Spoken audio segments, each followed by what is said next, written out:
हाँ जी, तो क्या हाल चाल है सभी के। Welcome back to the channel. आज की इस वीडियो में बात करने वाले एक बहुत ही महत्वपूर्ण मुद्दे के बारे में। कल रात को आपकी बोर्ड की डेट शीट अनाउंस हुई और उसके बाद काफी बच्चों के जहन में बहुत डर या फिर बोल सकते हैं बहुत डाउट दिमाग में आ गए कि भैया अब आगे कैसे हमें स्ट्रेटेजी रखनी है, अब आगे किस तरह से हमें पढ़ाई करनी है। सबसे इंपॉर्टेंट डाउट, भैया जो फर्स्ट बोर्ड एग्जाम है उसको प्रेफरेंस दूं, उसको प्रायोरिटी दूं, या फिर भैया सेकंड बोर्ड एग्जाम पे फोकस करूं। भैया मैं तो ये सोच रहा हूं, मेरे दोस्तों ने तो ये डिस्कस करा है कि फर्स्ट बोर्ड एग्जाम को एक ट्रायल की तरह ले लेते हैं, मेन मेहनत जो है हम सेकंड बोर्ड एग्जाम में करेंगे। फर्स्ट बोर्ड एग्जाम में एक बार देख लेते हैं कि बोर्ड के एग्जाम किस तरह से होते हैं, उसके बाद आगे का जो सेकंड बोर्ड एग्जामिनेशन है ना, उसको उसी तरह से मेहनत करके अच्छा देके आएंगे। मेरी जान, एक बात ध्यान से सुन, एक बहुत बड़ी मिस इंफॉर्मेशन है जो तुम में से मैक्सिमम बच्चों के दिमाग में है, वो मिस इंफॉर्मेशन मैं यहां पे क्लियर करने आया हूं।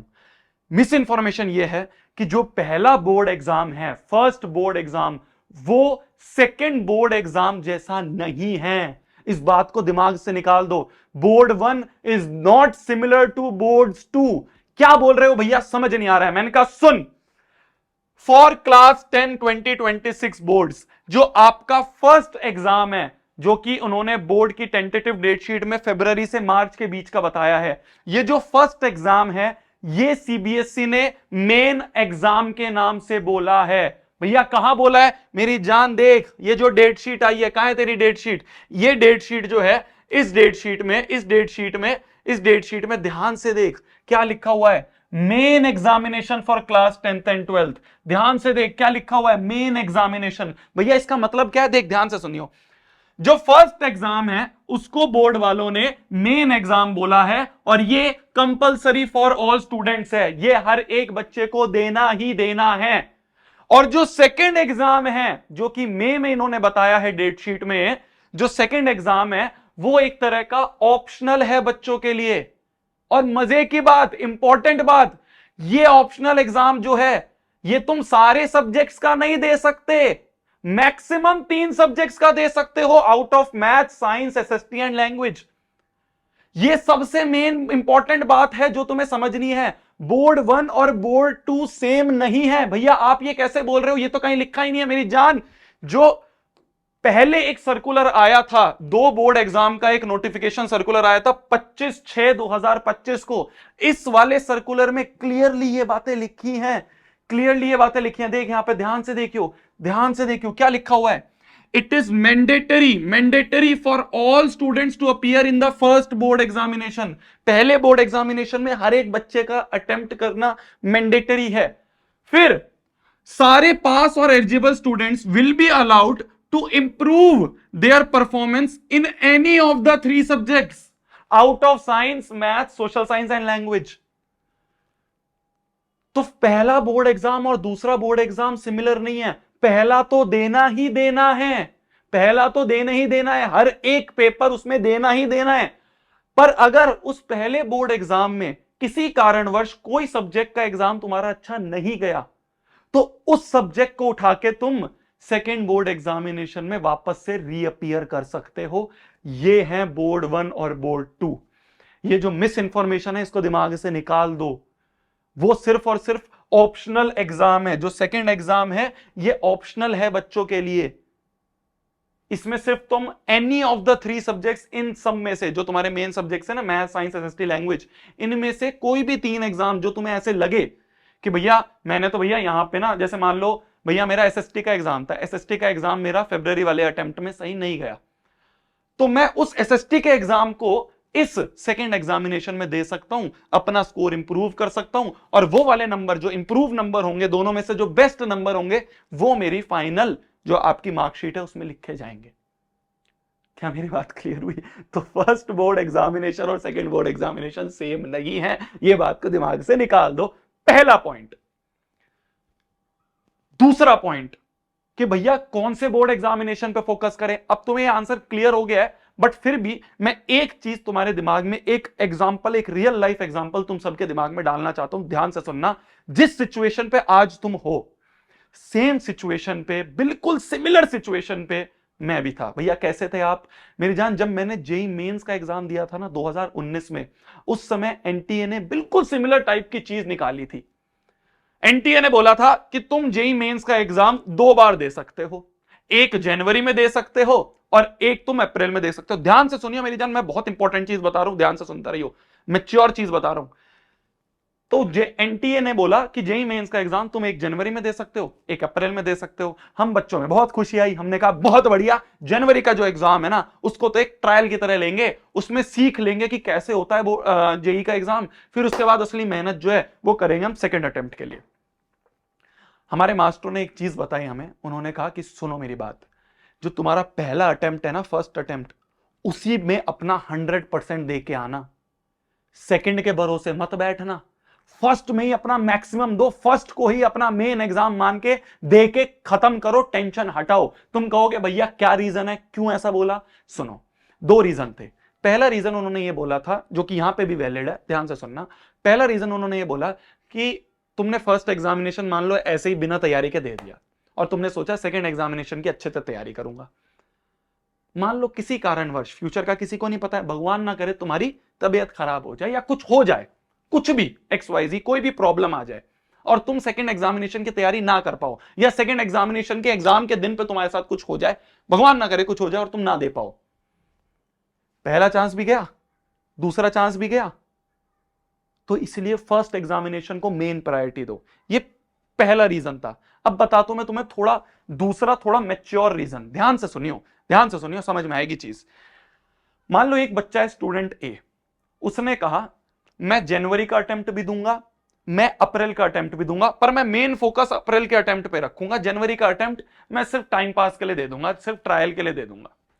तो उस बच्चे ने पूरी मेहनत करी, जनवरी का अटेम्प्ट दिया, जनवरी का अटेम्प्ट देने के बाद उसने कहा अब मेहनत और अच्छे से करनी है और मेरे को फरवरी और मार्च पूरा बैठ के वापस से सेकंड अटेम्प्ट की ही तैयारी करनी है, क्योंकि मेरा अप्रैल में सेकंड अटेम्प्ट है, तो मैं सेकंड अटेम्प्ट की तैयारी करूंगा, फिर उसके बाद मैं जाके अपना सेकंड अटेम्प्ट दूंगा।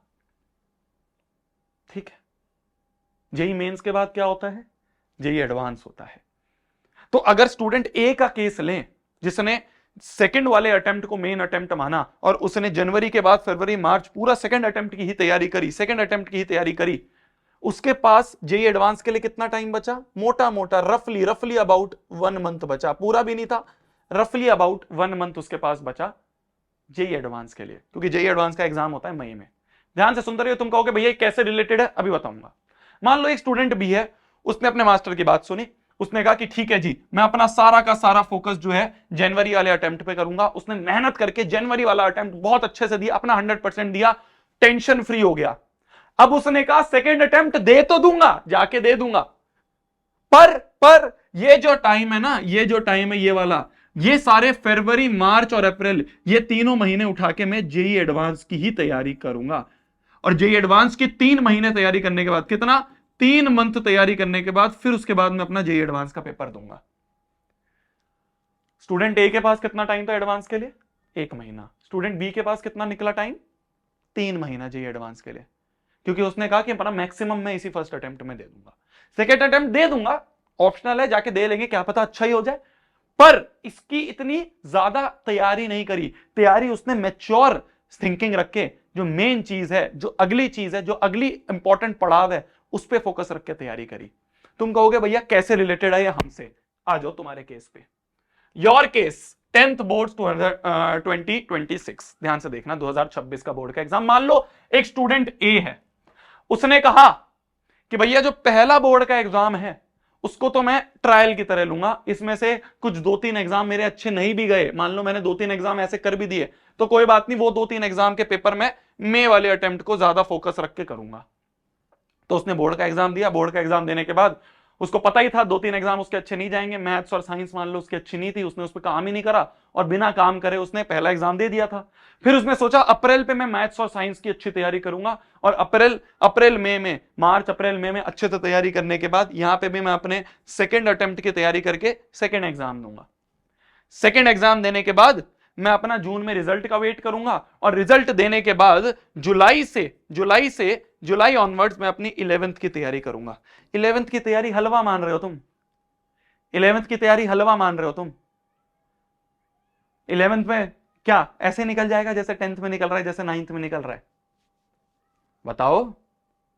मान लो, अभी सुनते रहना, मान लो स्टूडेंट बी है, उसने कहा शोभित भैया ने बोला यार पहले एग्जाम को मेन प्रायोरिटी दो, इसी में अपना मैक्सिमम दो, बिल्कुल मैक्सिमम इसी में दो, इसी को बहुत अच्छे से अटेम्प्ट करो, अभी बहुत टाइम है हमारे पास, अभी कौन सा सितंबर ही तो है, अक्टूबर नवंबर दिसंबर जनवरी बहुत टाइम है, 4 महीने बहुत होते हैं, 4 महीने अच्छे से तैयारी करके फरवरी और मार्च वाला एग्जाम को मैं अपना मेन प्रायोरिटी देके इसको अच्छे से कर लेता हूं।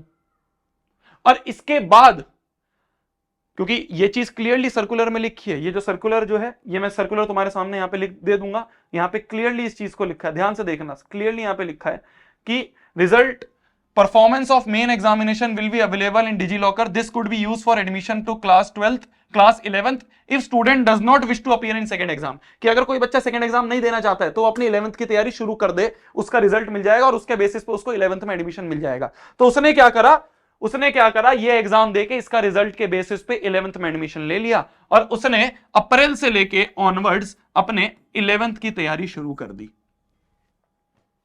ये बच्चा स्टूडेंट ए इस बच्चे से 3 महीने पीछे है। तुम कहोगे भैया 3 महीने में क्या ही होता है, 11th में बहुत कुछ होता है, 11th में बहुत कुछ होता है, अपने सीनियर से जाके पूछना एक बार। 3 महीने में 11th में बहुत कुछ होता है, अपने सीनियर से पूछना। एक लाइन से तुम्हें 11th का थोड़ा सा ग्लिम्स देता हूं, मैं डरा नहीं रहा हूं, मैं तुम्हें सिर्फ अवेयर कर रहा हूं, अगर डराना होता तो मैं ये वीडियो नहीं बनाता, मैं तुम्हें अवेयर कर रहा हूं कि आज तक तुमने जीवन में जितने क्वेश्चन करे होंगे ना, ध्यान से सुनना, आज तक जीवन में तुमने जितने टोटल नंबर ऑफ क्वेश्चन करे होंगे 11th के पहले महीने में तुम उतने क्वेश्चन कर लोगे।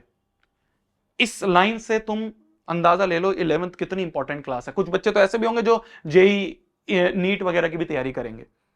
तो ये 3 महीने जो है ना बहुत क्रूशल माने जाते हैं, ये बहुत क्रूशल माने जाते हैं।